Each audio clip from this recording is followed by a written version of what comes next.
દશા બેહાડવાની પ્રથા છે એ કોઈ પણ બેન દીકરીએ દશામાના વ્રત હવે કરવાના નહીં. અને જેને દશામાં નડે એ બધા માને મારે અહીંયા મેળ દીધો. હું એકલી ગાડી ફેરું છું, દશામાં મારા ભેગા ગાડી બસ. અને નડે તો મને નડે, તમને કોઈ નડશે નહીં. બરોબર ને? પછી આ ભુવાનું ને એનું રહ્યું ને એ કટું મારું છે, પણ મહેરબાની કરીને કોઈ ભુવામાં ફસાતા નહીં. તમારું જે કર્મ છે એનું એ જ અગત્યનું છે. જેવું કર્મ કરશો એવું ભોગવશો.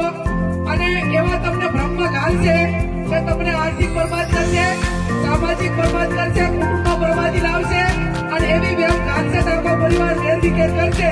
એટલે મહેરબાની કરીને કોઈ પણ પ્રકારનું દર્દ હોય તો ડોક્ટરને બતાવવું, અગાવાલાને બતાવવું, એને વાત કરવાની. કોઈ પણ અકામણ હોય તો વાત કરવાની. 5 જણા મિત્રોને કહેવાનું, પણ ચાય અંધશ્રદ્ધામાં આવવાનું ને.